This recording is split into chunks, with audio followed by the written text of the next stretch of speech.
Friends, class 12th का chapter 4 ले रहे हैं आज हम केमिकल काइनेटिक्स। और इसके अंदर हम इम्पोर्टेंट क्वेश्चंस की बात करेंगे जो आपके बोर्ड के अंदर आने वाले हैं। और इस चैप्टर के जितने भी इम्पोर्टेंट क्वेश्चंस मैं आपको यहाँ सॉल्व करवाऊंगा, उसका पीडीएफ लिंक आपको नीचे डिस्क्रिप्शन बॉक्स में मिल जाएगा। और इससे पहले मैंने जितने भी आपके चैप्टर 1, 2, 3 के इम्पोर्टेंट क्वेश्चंस करवाए थे, उनका वीडियो अगर आपको देखना है तो आप आई बटन पे क्लिक करके देख सकते हैं। साथ ही में इसका डिस्क्रिप्शन में लिंक भी आपको दे दूंगा। तो चलिए स्टार्ट करते हैं बिना देरी किए। देखिए, फर्स्ट क्वेश्चन है आपका, right definition of order of reaction. Order of reaction की आपको डेफिनेशन लिखनी है। तो देखो, ऑर्डर ऑफ रिएक्शन क्या होता है, आपका जो भी रिएक्शन होती है उनके ऊपर जो कंसंट्रेशन होती है उनकी पावर्स का सम ही आपका क्या होता है रिएक्शन के अंदर, ऑर्डर ऑफ रिएक्शन। और ये कैसे निकालते हैं, एक्सपेरिमेंटली। ठीक है, तो आप अपने बुक में से अच्छे से डेफिनेशन लिख सकते हो इसकी।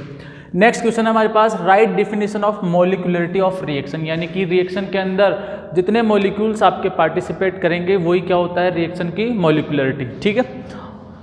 थर्ड क्वेश्चन हमारे पास, write any two factors which affect the reaction. Reaction को अफेक्ट करने वाले आपके दो फैक्टर लिखने हैं। तो एक तो आपका है कंसंट्रेशन ऑफ रिएक्टेंट्स और दूसरा आपका temperature of the system. Fourth question है, write unit of rate constant of zero order reaction. Zero order reaction के लिए आपको रेट कांस्टेंट क्या होता है, के, और इसके लिए आपको यूनिट लिखना है। तो किसके लिए लिखना है आपको, जीरो ऑर्डर के लिए। तो जीरो ऑर्डर के लिए हमारे पास के की यूनिट हो जाएगी मोल, लीटर इनवर्स, सेकेंड इनवर्स। अब आप किसी भी ऑर्डर की रिएक्शन हो, अगर उसका यूनिट निकालना चाहते हैं तो आप ये एक फॉर्मूला याद कर लीजिए, mole upon litre 1 minus n time inverse. अब हमें पता है जीरो ऑर्डर है, मतलब ऑर्डर ऑफ रिएक्शन कितना हो जाएगा, जीरो। मतलब एन की वैल्यू क्या हो जाएगी आपका, जीरो। तो एन की जगह जीरो पुट करोगे तो आपका ये यूनिट निकल के आ जाएगी। ऐसे ही फर्स्ट ऑर्डर के लिए ऑर्डर ऑफ रिएक्शन कितना होता है, 1, यानी कि सम ऑफ पावर्स या एन की वैल्यू कितनी होती है, 1। तो जैसे ही आप एन की जगह 1 रखोगे तो आपका फर्स्ट ऑर्डर के लिए यूनिट निकल के आ जाएगी सेकेंड इनवर्स। तो इस तरह से हम किसी भी ऑर्डर की रिएक्शन का यूनिट यहाँ से निकाल सकते हैं इस फॉर्मूले से। ठीक है, तो ये हमारे पास फोर्थ क्वेश्चन कंप्लीट हो गया। फिफ्थ क्वेश्चन है, rate constant of a reaction is found to be. अब किसी रिएक्शन का रेट कांस्टेंट दे रखा है, ठीक है, तो हमें क्या निकालना है, उसका ऑर्डर ऑफ रिएक्शन। तो बिल्कुल सिंपल है, इस वैल्यू पे ध्यान ही नहीं देना है। हमें क्या चेक करना है, इसका यूनिट, क्योंकि ऑर्डर पूछा है तो ऑर्डर आपका यूनिट से निकल जाता है। तो सेकेंड इनवर्स किस ऑर्डर की रिएक्शन होती है यूनिट में, तो आप देखो फर्स्ट ऑर्डर का यूनिट क्या आ रहा है, सेकंड इनवर्स। तो यहाँ पे रिएक्शन का ऑर्डर क्या हो जाएगा, फर्स्ट ऑर्डर रिएक्शन। अच्छा क्वेश्चन है, ध्यान रखना इसका। 6 है हमारे पास, derive the half life period formula from rate equation for first order reaction. First order reaction के लिए आपको रेट इक्वेशन वाला फॉर्मूला डेराइव करना है, जो कि कौन सा है, फर्स्ट ऑर्डर में रेट इक्वेशन वाला ये वाला फॉर्मूला है। ठीक है, तो इसको डेराइव करना है। तो आपका बुक के अंदर अच्छा सा दे रखा है, वहाँ से आप डेराइव कर सकते हो। ठीक है, हमारा जो मेन फोकस है वो आपका क्वेश्चंस के ऊपर है, और मैं थोड़ा आपका अच्छा न्यूमेरिकल्स के ऊपर भी करवाऊंगा आपको क्वेश्चंस। 6 क्वेश्चन हमारे पास हो गया। 7th है, derive the rate constant formula for zero order reaction. ऐसे जीरो ऑर्डर रिएक्शन के लिए आपको के की वैल्यू निकालनी है, तो जीरो ऑर्डर रिएक्शन के लिए के की वैल्यू ये हो जाएगी, इसको आपको डेराइव करना है। 8th क्वेश्चन आपका, derive the formula of rate constant for first order reaction. First order reaction के लिए आपको निकालना है। ठीक है, तो ये हो गया आपका। ये पहले वाला किसके लिए था, आपका हाफ लाइफ के लिए था, हाफ लाइफ के लिए था, तो हाफ लाइफ के लिए ये हो गया। तो ये डेराइव करना है आपको यहाँ से। तो इस तरह से हमारे पास ये हम डेराइव कर सकते हैं। स्क्रीनशॉट ले लो इसका। अब देखो अपने पास क्वेश्चन नंबर 9 है, और यहाँ से आपका न्यूमेरिकल पार्ट स्टार्ट हो रहा है, और यहाँ से मैं आपको अच्छे से क्लियरली आपका सॉल्व करके दिखाऊंगा। तो 9th क्वेश्चन है हमारे पास, half life of a first order reaction. सबसे पहले हमें पता चल गया कि कौन से ऑर्डर की रिएक्शन है, फर्स्ट ऑर्डर रिएक्शन है। और हाफ लाइफ आपको क्या दे रखी है क्वेश्चन के अंदर, हाफ लाइफ मतलब टी हाफ आपको दे रखा है। इट्स रेट कांस्टेंट, और आपसे के की वैल्यू पूछा है। तो सबसे फर्स्ट हम क्या करेंगे, जो क्वेश्चन में गिवन है टी हाफ दे रखा है, के की वैल्यू निकालनी है। तो हम जानते हैं फर्स्ट ऑर्डर रिएक्शन के लिए टी हाफ का फॉर्मूला हो जाएगा ये वाला, और यहाँ पे जो वैल्यू दे रखी है टी हाफ की वो रख दी, और के की वैल्यू आपको निकालनी है। तो क्रॉस मल्टीप्लाई करेंगे और हम के यहाँ से ऐसे राइट कर लेंगे। जब हम इसको सॉल्व करेंगे तो हमारे पास के की वैल्यू आ जाएगी 10⁻⁻2 और फर्स्ट ऑर्डर रिएक्शन के लिए के का यूनिट होता है आपका सेकेंड इनवर्स। तो इस तरह से हम इस टाइप के क्वेश्चंस को सॉल्व कर सकते हैं और इस टाइप के क्वेश्चंस आपके बोर्ड के अंदर सबसे ज़्यादा आते हैं। तो इसी तरह के जो 4-5 क्वेश्चंस हैं मैंने बनाए हैं, तो उनको आपका अच्छे से प्रैक्टिस करनी है। तो नेक्स्ट क्वेश्चन की तरफ चलते हैं, क्वेश्चन नंबर 10। तो क्वेश्चन नंबर 10 है, calculate the half life of the first order reaction. फिर से आपका फर्स्ट ऑर्डर रिएक्शन है, अब की बार आपको हाफ लाइफ के बारे में पूछा है और के की वैल्यू दे रखी है, मतलब रेट कांस्टेंट की वैल्यू दे रखी है आपको।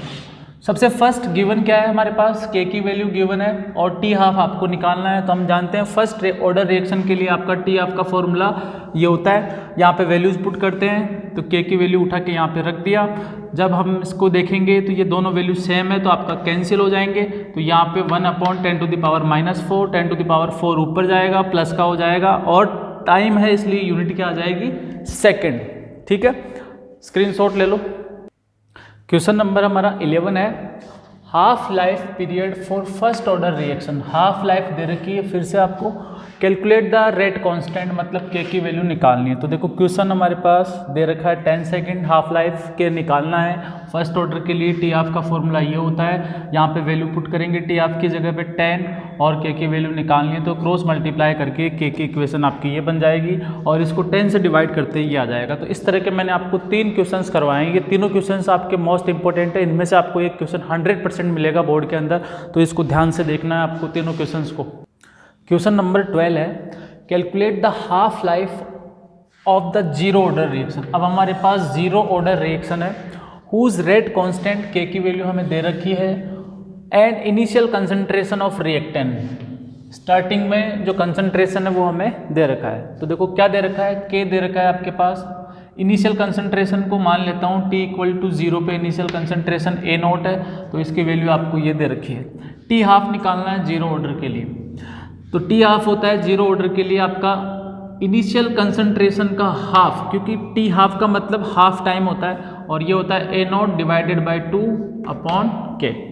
तो जब यहाँ से 2 नीचे चला जाएगा तो A0/2K, तो आप डायरेक्ट याद भी रख सकते हो। टी हाफ जो होता है A0/2K होता है और A0 क्या होता है, initial concentration of zero order reaction. तो वैल्यूज पुट करते हैं, A0 की रखा 2 एज इट इज़, के की वैल्यू यहाँ से उठा के रख दी हमने। जब हम इसको ओवरऑल सॉल्व करेंगे तो आपका क्या आ जाएगा आंसर 100 और टाइम है इसलिए यूनिट क्या आएगा, सेकेंड। तो इस तरह से आपका क्वेश्चन 12 कंप्लीट होता है। 13 क्वेश्चन है हमारे पास, a first order reaction takes 30 minute, time ले रही है 30 मिनट फॉर 50% कंप्लीशन। 50% कंप्लीट होने में 30 मिनट का टाइम ले रही है, तो हमें बताना है रेट कांस्टेंट। तो सबसे फर्स्ट हमारे पास टाइम दे रखा है 30 मिनट, रिएक्शन है फर्स्ट ऑर्डर और कंप्लीट हो रही है 50%। तो यहाँ से के निकालना है, तो इतना आपको क्वेश्चन में गिवन है। अब हमें पता है के का फॉर्मूला फर्स्ट ऑर्डर रिएक्शन के लिए आपका ये होता है, ठीक है। यहाँ पे A0 आपका इनिशियल कंसंट्रेशन है टाइम 0 के ऊपर और AT आपका फाइनल कंसंट्रेशन है टाइम T के ऊपर। तो देखो जब भी हम परसेंट वाला क्वेश्चन आएगा फर्स्ट ऑर्डर रिएक्शन के लिए, तो आपको क्या करना है, सिंपल सा दिमाग में रखना है कि कोई भी कंसंट्रेशन स्टार्टिंग में कितनी होती है, 100, ठीक है। परसेंट का कंसेप्ट 100 से लेना है आपको। तो इनिशियल कंसंट्रेशन हमेशा आपको कितनी लेके चलनी है, 100, और फाइनल कितनी बची है तो आप देखो कितनी परसेंट कंप्लीट हो गई। जैसे इस केस के अंदर 50% कंप्लीट हो गई, तो 100 का 50% कितना होता है, 50 बच गई। तो इनिशियल हो जाएगी 100, फाइनली हो जाएगी। लेट सपोज अगर यहाँ पे 20% होता तो इनिशियल हमारे पास 100 होती और फाइनल कितनी बचती, 20% कंप्लीट हो गई तो बचेगी कितनी आपका, 80 बचेगी। तो इस तरह से आपको करना है। तो इस क्वेश्चन के लिए यहाँ पे इनिशियल कंसंट्रेशन 100 हो गई और फाइनल कंसंट्रेशन कितनी हो जाएगी आपकी, 50। अब देखो हमने क्या किया, इसको सोल्व किया तो 100 को 50 से डिवाइड किया तो 2 आ जाएगा और log 2 की वैल्यू होती है हमारे पास 0.3010। ओवरऑल जब इसको सोल्व करेंगे हम तो आंसर आ जाएगा हमारा 0.2311 और आगे आएगा, तो मैंने इसको अप्रोक्स करके लिखा है। और यूनिट होगी यहाँ पे टाइम इनवर्स यानी कि सेकंड इनवर्स जो भी होता है, लेकिन यहाँ क्वेश्चन में मिनट दे रखा है तो मिनट इनवर्स आएगा, ठीक है। सेकंड इनवर्स सेकंड होता तो सेकंड इनवर्स, मतलब आपका फर्स्ट ऑर्डर रिएक्शन का यूनिट होता है हमेशा टाइम इनवर्स। अब टाइम जो भी दे रखा है उसके अकॉर्डिंग आपका इनवर्स लग जाएगा। तो राइट कर लो इसको। क्वेश्चन नंबर 14 है, a first order reaction takes 40 minute for 20% decomposition, यानी कि एक रिएक्शन है फर्स्ट ऑर्डर की 40 मिनट ले रही है 20% डिकम्पोज होने के अंदर। हमें क्या निकालना है, कैलकुलेट हाफ लाइफ। अब देखो हाफ लाइफ का फॉर्मूला क्या होता है, फर्स्ट ऑर्डर के लिए ये वाला होता है, और ये वैल्यू हम तभी निकाल सकते हैं जब हमारे पास के हो। तो क्वेश्चन में के कहीं पे भी नहीं दे रखा है, बस आपको टाइम और कंप्लीशन दे रखा है। तो सबसे पहला काम है आपको के निकालना। तो के कैसे निकालेंगे, फर्स्ट ऑर्डर रिएक्शन के लिए हम जानते हैं के की वैल्यू ये होती है 2.303/T लॉग ये वाला। यहाँ ये इनिशियल कंसंट्रेशन है और ये फाइनल कंसंट्रेशन है। तो इनिशियल और फाइनल कंसंट्रेशन आपका परसेंट की फॉर्म में दे रखा हो तो हमेशा इनिशियल को आपको 100 लेना है और ये फाइनल बचेगा। तो आप देखो 20% कंप्लीट या डिकम्पोज हो गया तो 80% बचा आपका, तो ये ऊपर 100 और यहाँ पे 80। जब मैं इसको सोल्व करूँगा 100 और 80 को तो ये हो जाएगा आपका 5/4 और log 5/4 को हम सोल्व करेंगे फर्दर तो आपका आंसर आएगा 0.0969 और फिर इसको हम पूरे को सोल्व करेंगे तो इतना आ जाएगा। अब स्टार्ट में आपको मिनट दे रखा है तो के की यूनिट टाइम इनवर्स यानी कि मिनट इनवर्स हो जाएगी यहाँ पे। फिर टी हाफ हम निकाल लेंगे तो के की वैल्यू यहाँ से यहाँ पे पुट कर देंगे। तो इसको आप जब सॉल्व करोगे तो ये आपका 124.216 मिनट इसका आंसर आ जाएगा। तो यूनिट जरूर लगाना है आपको हर न्यूमेरिकल क्वेश्चन के अंदर। लास्ट क्वेश्चन है हमारा 15 और ये प्रूव करने का क्वेश्चन है, तो थोड़ा आपका ध्यान से देखना है, इसको प्रूव करना है। Show that in a first order reaction, तो देखो बार बार आपका फर्स्ट ऑर्डर रिएक्शंस के क्वेश्चन आ रहे हैं तो मतलब आपको फर्स्ट ऑर्डर पे सबसे ज़्यादा फोकस करना है।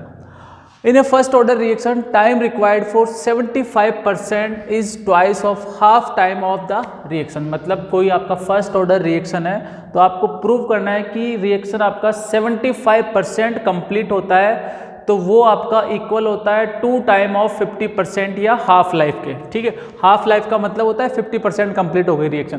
तो देखो क्वेश्चन में क्या गिवन है, सबसे पहले तो रिएक्शन हमारा फर्स्ट ऑर्डर रिएक्शन है और हमें क्या प्रूव या क्या शो करना है आपका कि 75% टाइम में कंप्लीट होने में रिएक्शन इक्वल होती है 2 टाइम ऑफ हाफ लाइफ, और हाफ लाइफ का मतलब 50% कंप्लीट। तो देखो इसको हमें प्रूव करना है तो सबसे फर्स्ट हम लेके चलते हैं टी हाफ यानी टी 50% के लिए। तो हम जानते हैं फर्स्ट ऑर्डर रिएक्शन के लिए टी हाफ जो होता है ये फॉर्मूला होता है। ठीक है, यहाँ पे ये इनिशियल कंसंट्रेशन है और ये फाइनल कंसंट्रेशन है। तो जब भी आपका परसेंट का क्वेश्चन आएगा हमेशा आपको याद रखना है इनिशियल कंसंट्रेशन 100 रखनी है और जो बच गया है वो नीचे रखना है। तो देखो 75% के लिए 25% बच जाएगा और 50% के लिए आपका 50% बच जाएगा। तो स्टार्टिंग कंसंट्रेशन हम 100 लेंगे और फाइनल कितनी हो जाएगी 50। जब इसको ओवरऑल यहाँ पे कुछ नहीं सॉल्व नहीं करना है, आपको डायरेक्ट यहाँ से 2 लिखना है। 100 डिवाइड बाई 50 कितना होता है 2। तो इसको मान लेते हैं ये फर्स्ट इक्वेशन है, या आप सॉल्व करना चाहो तो सॉल्व कर सकते हो, बट यहाँ टी नहीं है हमारे पास। ठीक है, तो ये फर्स्ट इक्वेशन हो गई।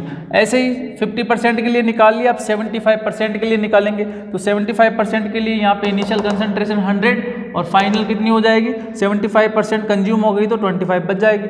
तो इस तरह से आप इसको सोल्व करोगे तो यहाँ पे कितना आएगा log 4 आ जाएगा। ठीक है, अब log 4 को हम क्या लिख सकते हैं 2 स्क्वायर, और log की प्रॉपर्टी होती है जो स्क्वायर में होता है वो आगे आ जाता है, तो log 2। ठीक है, तो अब यहाँ से ये 2 को बाहर ले लेते हैं हम, क्योंकि हमें प्रूफ में देखो क्या देखना है 2 मल्टीप्लाई में टी हाफ। तो 2 को मैंने क्या ले लिया यहाँ से बाहर ले लिया ब्रैकेट के, तो ये हो गया आपका टी और log 2, इसको नाम दे दिया सेकेंड इक्वेशन। अब देखो ये आपका फर्स्ट इक्वेशन का पार्ट है एज इट इज, तो हम क्या करेंगे फर्स्ट इक्वेशन को रख देंगे सेकंड इक्वेशन के अंदर। तो इस जगह पे मैं फर्स्ट इक्वेशन से देखता हूँ इसकी वैल्यू क्या है टी 50%, तो यहाँ पे इस जगह पे टी 50% रख दूंगा और यही हमें प्रूव करना था, हैंस प्रूव। तो आई होप आपको वीडियो अच्छा लगा होगा, तो वीडियो को आपको लाइक करना है। थैंक्स।